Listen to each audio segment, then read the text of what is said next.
Bonjour à tous, chères lumières, j'espère que vous allez bien, que la paix soit sur vous.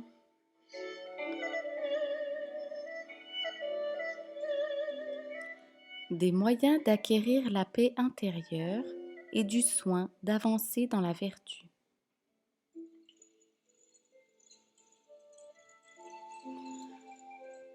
Nous pourrions jouir d'une grande paix si nous arrêtions de s'occuper de ce que disent et de ce que font les autres et de ce dont nous ne sommes pas chargés.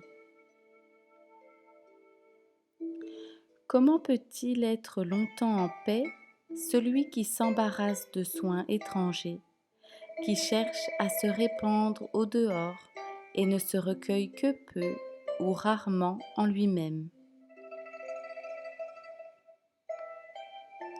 Heureux les simples, parce qu'ils posséderont une grande paix.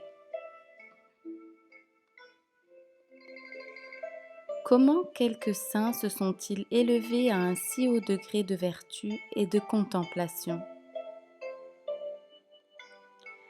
C'est qu'ils se sont efforcés de mourir à tous les désirs de la terre et qu'ils ont pu ainsi s'unir à Dieu par le fond le plus intime de leur cœur et s'occuper librement d'eux-mêmes.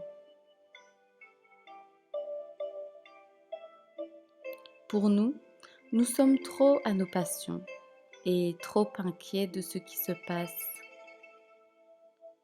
Rarement nous surmontons parfaitement un seul vice. Nous n'avons pas d'ardeur pour faire chaque jour quelques progrès, et ainsi nous restons tièdes et froids. Si nous étions tout à fait morts à nous-mêmes et moins préoccupés au dehors de nous, et plutôt penchés dans notre intérieur, alors nous pourrions aussi goûter les choses de Dieu et acquérir quelques expériences de la céleste contemplation.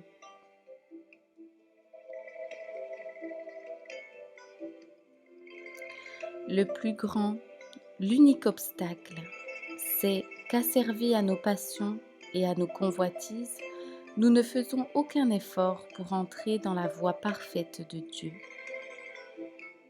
Et s'il arrive que nous éprouvions quelque légère adversité, nous nous laissons aussitôt abattre et nous recourons aux consolations humaines.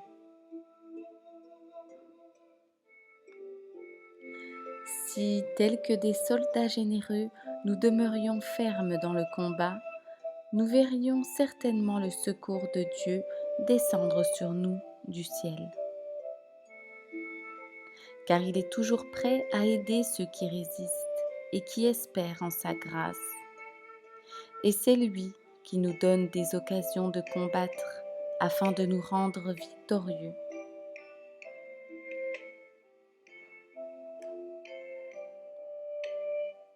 Si nous déracinions chaque année un seul vice, bientôt nous serions parfaits. Mais nous sentons souvent au contraire que nous étions meilleurs et que notre vie était plus pure avant. Si déjà tu es conscient de ton comportement, c'est que tu es en évolution. Ne restons pas sur le passé, voyons plutôt le moment présent. Nous devrions croître chaque jour en ferveur et en vertu. Il est dur de renoncer à ses habitudes, mais il est plus dur encore de courber sa propre volonté.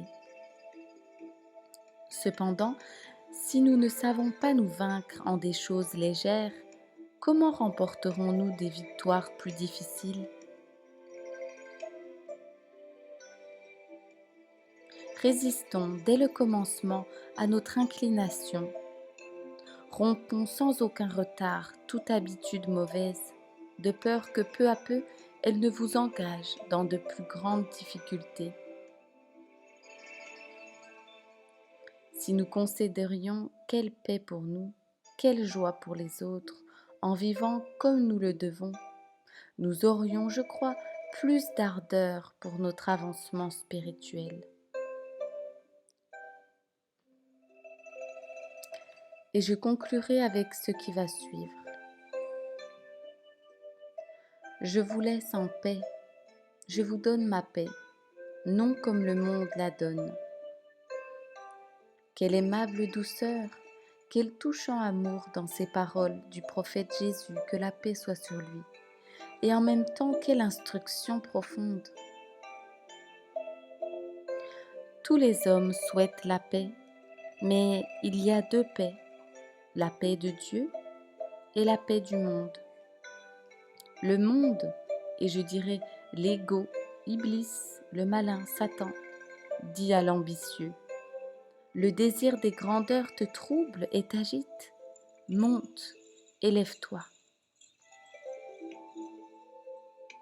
L'ego, Iblis, le malin, Satan, dit à l'avare. L'envie des richesses te dévore.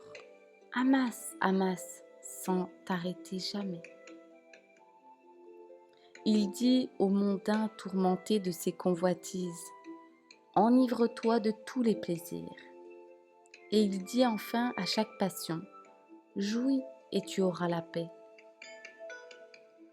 Promesse menteuse, les soucis, la tristesse, l'inquiétude, le dégoût, les remords, voilà la paix du monde.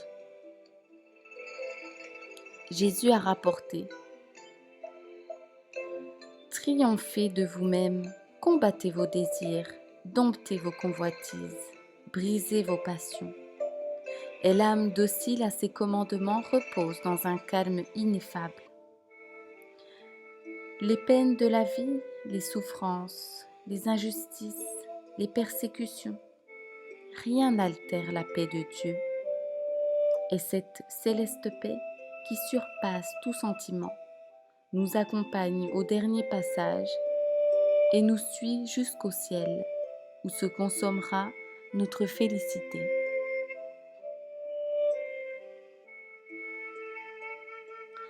Que la paix soit sur vous, chère lumière. À bientôt, si Dieu le veut.